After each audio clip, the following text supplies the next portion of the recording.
The Group Study Exchange Programme is organised by the Rotary Foundation, a branch of Rotary International. It's designed as an educational activity and offers a unique person-to-person opportunity for the promotion of better understanding and relations among the peoples of the world. The programme provides travel grants for the exchange of teams of young business and professional men and women. This enables them to study the institutions and ways of life in the host country and to develop personal acquaintance and exchange ideas. This film is an account of the GSE team which represented Rotary District 1010 Scotland North in March and April of 1993 in New South Wales and Queensland, Australia. The team was selected from candidates throughout District 1010 and were led by team leader John McRae, a Rotarian and retired Chief Health Education Officer for Central Scotland. The team members were Jill Andrews, an architect representing the Rotary Club of Banchory Ternan; Deirdre McGregor, a chartered accountant representing the Rotary Club of Perth; Keith White, an agricultural advisor representing the Rotary Club of Inverurie; Lynn Gerard, an occupational therapist representing the Rotary Club of Kirkcaldy; and Gary Horsburgh, a police sergeant, also representing the Rotary Club of Kirkcaldy. This was the first ever mixed team to represent District 1010. Australia is the world's smallest continent and the biggest island. It has about the same landmass as the United States, but has a population of only 17 million. 60% of Australians live in 6 cities around the coastline. Rotary District 9640 is located on the east coast of Australia and includes the most easterly point, Cape Byron, and the Pacific Ocean beaches of Queensland's Gold Coast. The district stretches 300 miles inland over the Great Dividing Range to the grazing and farming areas of the Western Plains.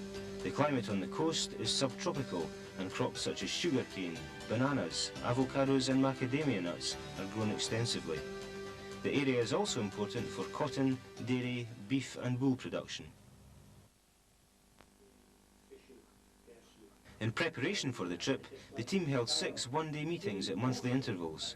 These enabled a variety of arrangements to be made, such as slide presentations, uniforms and travel schedules. Input was also provided by outside speakers, one a retired Australian railways architect who provided valuable information for the tour. And so, on Thursday the 25th of March 1993, after months of planning, the team assembled at Edinburgh Airport for departure. After some last-minute baggage arrangements, it was time to leave the families and friends assembled at the terminal building.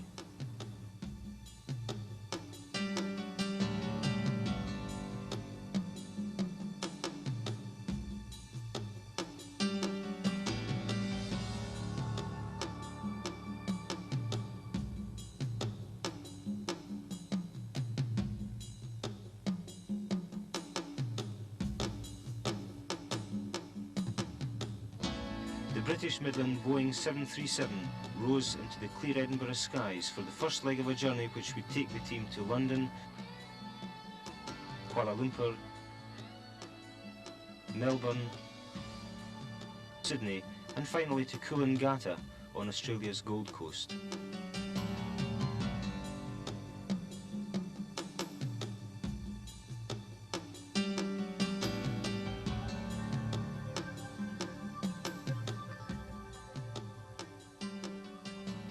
Whilst the team had expected to be met on their arrival, they were somewhat overwhelmed by the reception which had been laid on.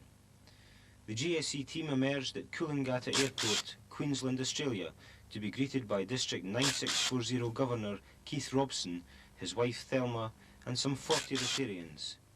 This was a foretaste of the breadth and depth of hospitality which would be extended to the team in the following 5 weeks. The first area to be visited by the team was Lismore, New South Wales.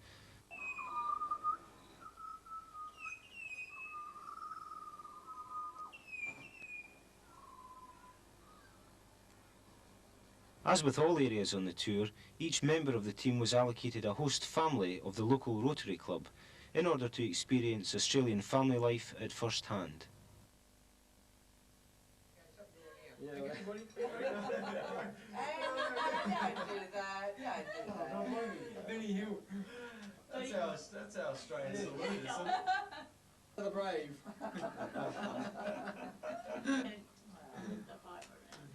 Yeah, you've got your own video. Hello. Hello. During this section of the tour, the team made a number of visits to sites which reflected the agricultural nature of local industry. At a banana plantation owned by Rotarian Ken Larson, the team were shown methods used in the farming of the fruit. Bananas are grown on hillsides to avoid frost and are harvested when still green. They're then ripened simultaneously in gas chambers. Due to a glut in the market, the price of bananas has dropped dramatically from $30 a kilo to $8.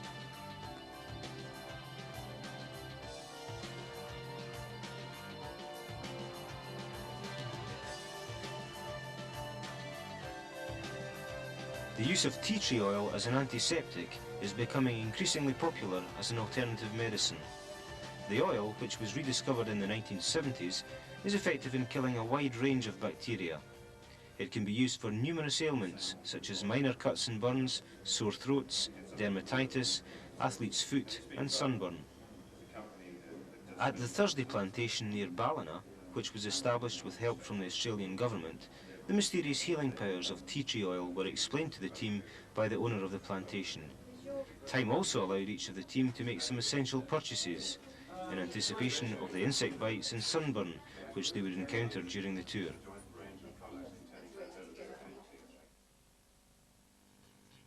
Macadamia nuts are grown extensively in this part of New South Wales. The team visited a plantation where they saw the harvest and processing of macadamia nuts.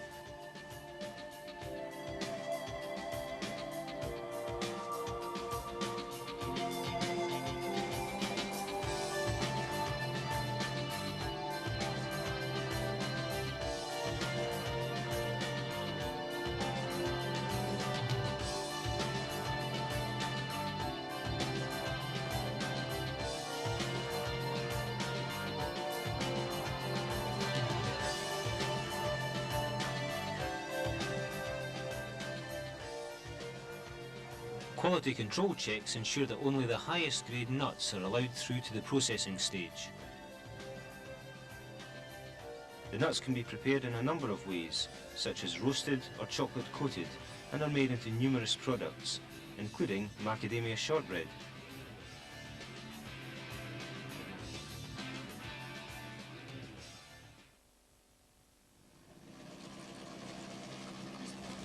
Each of the team have their own highlights of the tour. For Jill, Keith and Gary, one of the most memorable was a sightseeing trip in a light aeroplane, courtesy of Lismore Rotarian Cess Dennis, or Sesame Cessna as he became known. Yeah, go for it, boy, go for it.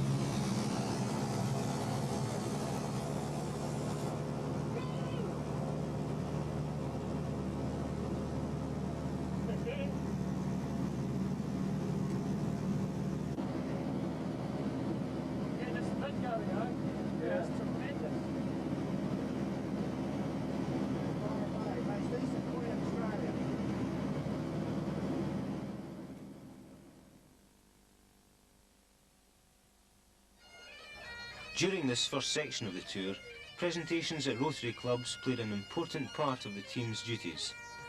In all cases, the host Rotary club went to extraordinary lengths to give the team a tremendous welcome.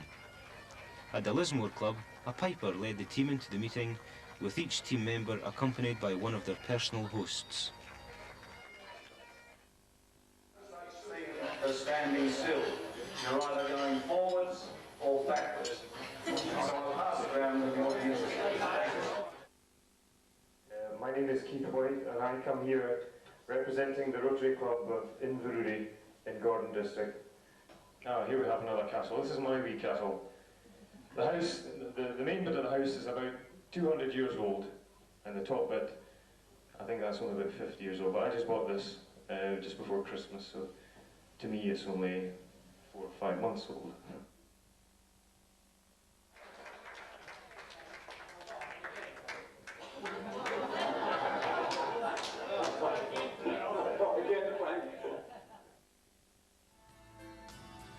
After 5 days with the Lismore Club, it was time to move on to the town of Tenterfield. Tenterfield, which has a population of approximately 3,500, has many fine examples of period architecture spanning a century and a half.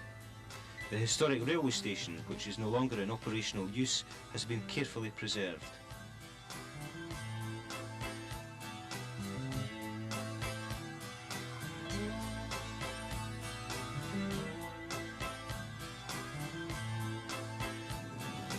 The Tenterfield area is renowned for its fine wool and quality beef.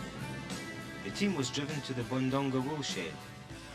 After an informal garden reception, a demonstration in sheep shearing was given by a champion shearer. Then, somewhat inevitably, it was over to each team member to test their skills at this art, with varying degrees of success.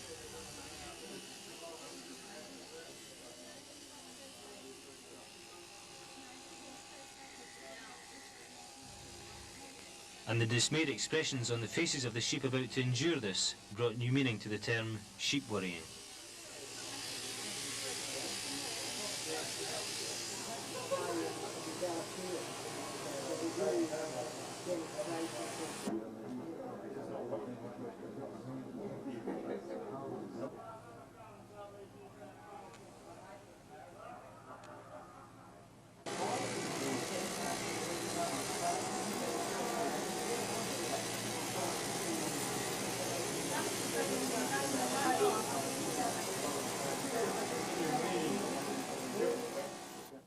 The team travelled to Glen Lyon Dam, where they saw at first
in one afternoon the team crammed in 3 visits.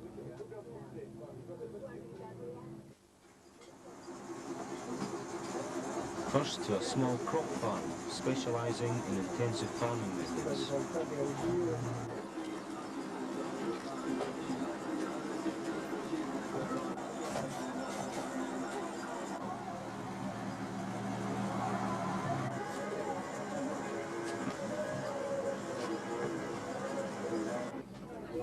Then the party set off for an ostrich farm.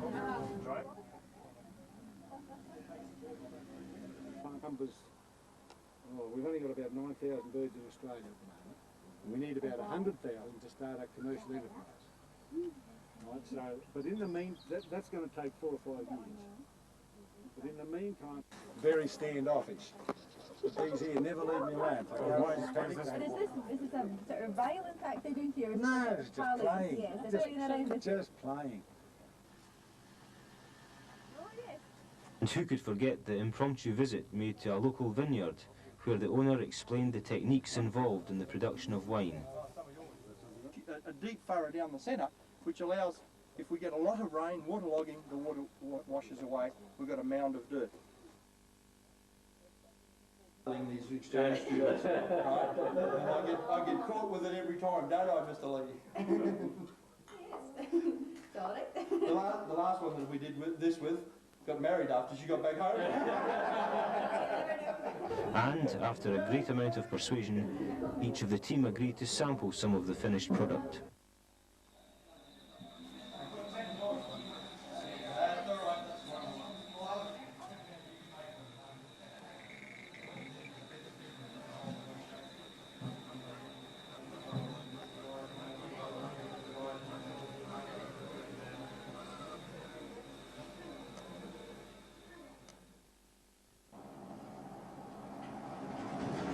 The Tenterfield Club organised an unscheduled 3-hour trip into the bush to the town of Gundawindi. The team were taken to see some of the vast cotton fields to be found in this part of Australia.